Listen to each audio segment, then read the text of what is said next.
Diet Coke can cause cancer. Everybody knows that. The World Health Organization labels the artificial sweetener in Diet Coke as a group 2B, possibly carcinogenic to humans, in part to animal studies like this one.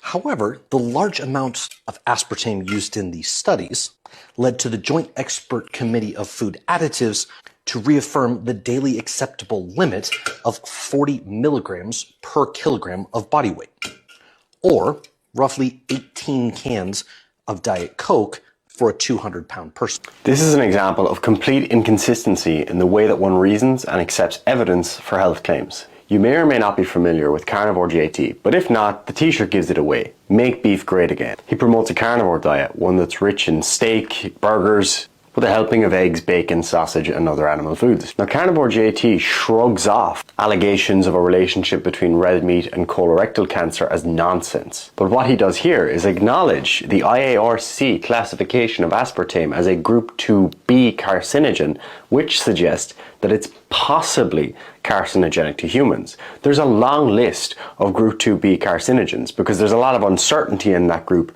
and there's possible associations, but we can't really make any strong claims. However, red meat itself, in the unprocessed red meat category, is a group 2A carcinogen, and in the processed red meat category is a group 1 carcinogen, i.e. there's more certainty from those who study this subject that both unprocessed and processed red meat play a role in carcinogenesis, specifically as it relates to colorectal cancer, than there is as it relates to aspartame. This is, of course, profoundly hypocritical, because listen to the certainty with which he speaks when he discusses aspartame. He says, Diet Coke can cause cancer, everybody knows that. If you were to flesh this out and have a nuanced perspective on the topic, you would say that there's quite a bit of mixed research on aspartame, with some studies suggesting a positive association between aspartame consumption and certain cancers, with a couple of positive findings on liver cancer, but no real consistency throughout the body of evidence, and no clear direction of effect toward any particular cancer or mechanistic plausibility that would allow us to tie